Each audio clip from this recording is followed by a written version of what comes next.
Muito bem-vindos ao Bit by Bit, onde a gente revisa as notícias mais importantes do dia para os mercados. Hoje vamos fazer diferente? Vamos começar olhando os fechamentos. Dentre as principais altas do dia, em primeiro lugar nós tivemos a CVC subindo 9,6%, em segundo a Gol subindo 9,18%. Isso já nos diz que, de fato, os medos do mercado com a Omicron estão baixos. Logo em seguida a gente tem a EZTEC subindo 6,44%, a Marfrig subindo 6,31% e a MRV subindo 5,88%. Dentre as quedas, em primeiro lugar, a gente tem mais uma vez a Magazine Luiza caindo 10,63%, PetroRio caindo 4,38%, Getnet caindo 3,76%, CCR cai 3,12% e a Telefônica Brasil, a Vivo, caindo 1,76%. No mapa da S&P 500, a gente ainda está majoritariamente verde, mas a gente já começa a ver bem mais vermelhos, principalmente no setor aqui de bancos, seguros e semicondutores. Mas ainda assim, um mapa majoritariamente verde. O nosso Ibovespa fechou subindo mais uma vez, 0,5% no dia de hoje, acima da média móvel de 50 dias. O IFIX também segue forte na sua recuperação, subindo 0,46% no dia de hoje, também acima da sua média móvel de 50 dias. O S&P 500 subiu 0,31%. O índice da Alemanha foi rejeitado na sua média móvel de 20 dias e caiu 0,8%. Durante a madrugada, o índice de Hong Kong subiu 0,06%, praticamente no 0 a 0, e o do Japão subiu 1,42%, chegando a tocar aqui na média móvel de 200 dias, que está bem perto tanto da de 50 quanto da de 20. O título do Tesouro Americano de 10 anos fechou pagando 1,52% ao ano, o terceiro dia consecutivo de alta. E o dólar entra no segundo dia consecutivo de queda forte, hoje caindo 1,42% em relação ao real. Agora ele se encontra abaixo das suas médias móveis de 20 e 50 dias. Nas criptomoedas, o Bitcoin está praticamente no 0 a 0, subindo 0,15% a $50.704. Ele caiu ao longo do dia, estando aqui a banda inferior de Bollinger, mas recuperou e parece que quer se manter acima dos $50 mil.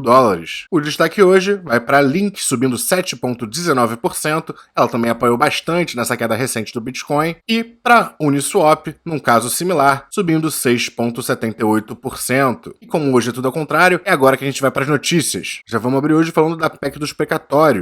Lira e Pacheco chegam a um acordo para promulgar a PEC fatiada. A promulgação parcial da PEC contemplará a mudança no índice de correção do teto de gastos, o que abrirá o espaço fiscal para acomodar o novo Auxílio Brasil. Os presidentes da Câmara dos Deputados Arthur Lira e do Senado Federal Rodrigo Pacheco chegaram a um acordo nesta terça-feira, dia 7, para a promulgação de parte da PEC dos precatórios. O movimento abre caminho para o espaço fiscal previsto com a proposta de 106,1 bilhões de reais no orçamento de 2022. Pelo acordo estabelecido entre Lira e Pacheco, o Congresso Nacional promulgará os pontos em comum aprovados pelas duas casas legislativas para o texto, fazendo com que esses dispositivos já passem a valer. Por outro lado, as modificações promovidas pelo Senado Federal, que aprovou a PEC na semana passada, deverão ser apreciados pelo plenário da Câmara dos Deputados na próxima terça-feira, dia 14. O acordo foi selado após dias de desentendimento entre os integrantes das casas legislativas. De um lado, os senadores resistiam ao fatiamento da proposta, com receio de que as modificações fossem engavetadas pelos deputados, como já ocorreu em outras ocasiões, caso da própria discussão da reforma da Previdência. O acordo, segundo Pacheco, recebeu apoio da maioria dos líderes do Senado Federal, mas não de forma unânime. Houveram 8 pontos em comum aprovados, você pode pausar e ler aqui, mas o mais importante foi a nova regra para correção dos índices incidentes no teto de gastos, que, mudando a data de apuração, vai fazer com que haja um espaço fiscal para o teto de gastos de 2022. Agora, uma notícia importantíssima que saiu depois do fechamento do mercado, mas que também já era esperada, é que o Banco Central eleva a Selic em 1,5 ponto percentual, chegando a 9,25% ao ano, e projeta ajuste de mesma magnitude para a primeira reunião do ano que vem. De acordo com o comunicado, diante do aumento das projeções de risco e desancoragem das expectativas para prazos mais longos, é apropriado o ciclo de aperto monetário avance em território contracionista. O Copom enfatiza que os passos futuros da política monetária poderão ser ajustados para assegurar a convergência da inflação para suas metas e dependerão da evolução da atividade econômica, do balanço de riscos e das projeções e expectativas de inflação para o horizonte relevante da política monetária. Seguindo falando de economia brasileira, as vendas no varejo têm variação negativa de 0,1% em outubro, dado pior do que o esperado. Segundo o consenso Refinitiv, a expectativa era de uma alta de 0,8% nas vendas na base mensal e de uma baixa de 5,6% em referência referência a outubro de 2020. Os dados foram informados pelo IBGE e a queda anual foi de 7,1%, bem abaixo do esperado. Com esse resultado, o varejo encontra-se 6,4% abaixo do patamar recorde alcançado em outubro de 2020. Tanto no ano quanto em 12 meses, o setor acumula ganho de 2,6%. O resultado de estabilidade no campo negativo na base mensal foi disseminado por 5 das 8 atividades investigadas pela pesquisa. Entre elas, as variações mais intensas foram registradas pelos setores de livros, jornais e revistas e papelaria, com uma queda de 1,1%, móveis e eletrodomésticos, com uma queda de 0,5%, combustíveis e lubrificantes, com uma queda de 0,3%, e hipermercado, supermercado de produtos alimentícios, bebidas e fumo, com uma queda de 0,3%.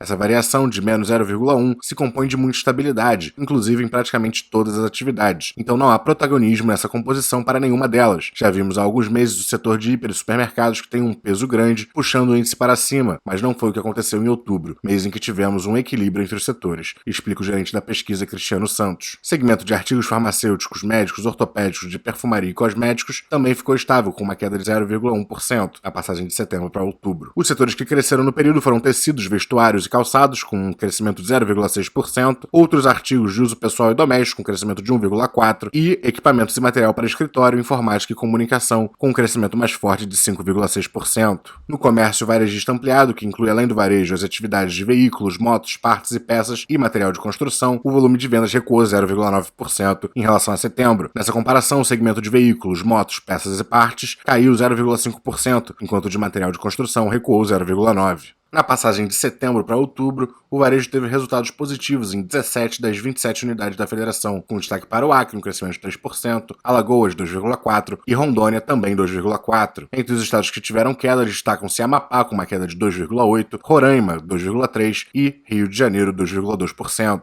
Em relação a outubro do ano passado, o varejo registrou resultados negativos em 26 unidades da federação. Os destaques foram para Bahia, com uma queda de 14,1%, Sergipe, uma queda de 12,6% e Paraíba, com uma queda de 12,2%. Na mesma comparação, no comércio varejista ampliado, houve queda em 23 unidades da federação, sendo as maiores no Amapá, 14,9%, Amazonas, 12,4% e Paraná, 11,7%. Agora vamos falar um pouco da Omicron, a nova cepa do Covid, que a OMS informa que já chegou em 57 países, e o número de hospitalizações deve subir. O número de pacientes que precisarão de internação hospitalar provavelmente aumentará à medida que a Omicron se dissemina, alertou a OMS nesta quarta-feira. Em seu relatório epidemiológico semanal, a OMS disse que mais dados são necessários para avaliar a gravidade da doença causada pela Omicron e se suas mutações podem reduzir a proteção da imunidade induzida pelas vacinas. E ao passo que a OMS se pronuncia, a Pfizer e a BioNTech, parceiras na sua vacina, dizem que a terceira dose provê um alto nível de proteção contra a nova variante Omicron, baseados em estudos laboratoriais iniciais. O anúncio foi feito nessa quarta-feira. A terceira dose aumenta a proteção de anticorpos por 25 vezes quando comparado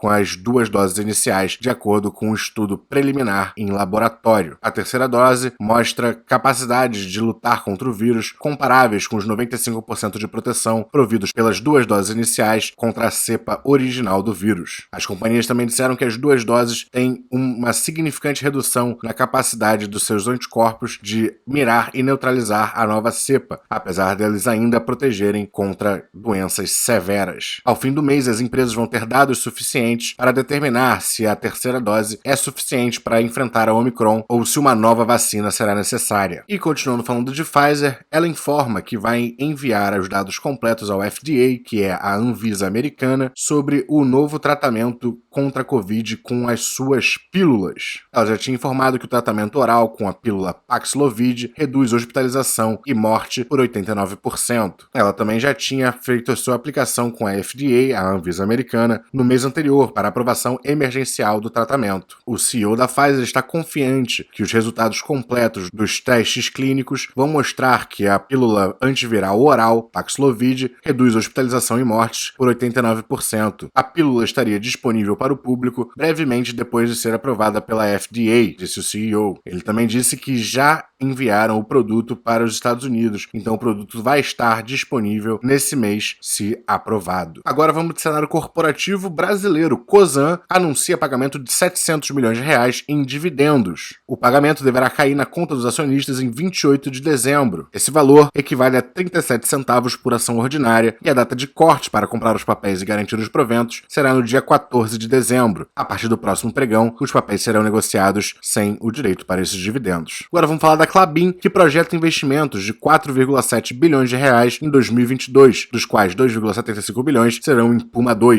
A cifra do investimento inclui ainda cerca de 1 bilhão de reais em continuidade operacional e 480 milhões em florestas. No acumulado dos 3 primeiros trimestres desse ano, a companhia investiu 2,72 bilhões de reais, uma redução de 14% ante o mesmo período de 2020. A companhia manterá a política de pagamento de dividendos e juros sobre capital próprio em 2022, equivalente entre 15% e 25% do EBITDA. A empresa também estimou que a demanda de celulose fibra curta vai crescer de 4,6 milhões a 7,6 milhões de toneladas entre 2020 e 2025, ante uma elevação na oferta de 7,2 milhões de toneladas em fibra longa. A expectativa é uma demanda avançando 1,5 milhão de toneladas para um crescimento de oferta de 800 mil. E se de fato houver esse desequilíbrio de demanda e oferta, o preço tende a subir, né? Quem também prevê investimentos bilionários é a CSN, prevendo 4,1 bilhões em 2022, após ter investido 2,8 em 2021. A CSN e sua empresa de mineração anunciaram nesta quarta-feira uma série de projeções prevendo elevação em investimentos e manutenção de baixo nível de endividamento em 2022. O aumento seria de 46,4% no investimento consolidado em 2022 em relação ao ano atual. As companhias também estimaram produção e compras de minério de terceiros de 39 a 41 milhões de toneladas. Esse ano foram 36 a 37 milhões. Também previram redução no custo caixa da mineração de $1 por tonelada em 2022, chegando a $18 por tonelada. Na siderurgia, em que a empresa atualmente trabalha no limite da sua capacidade, a projeção é manter o volume de vendas de aço em 2022 praticamente no mesmo nível de 2021, na ordem de 5,1 milhões de toneladas. Mas a projeção de investimentos para a produção de aço vai subir, passando de cerca de 1 bilhão de reais esse ano para 6,3 bilhões entre 2022 e 2026.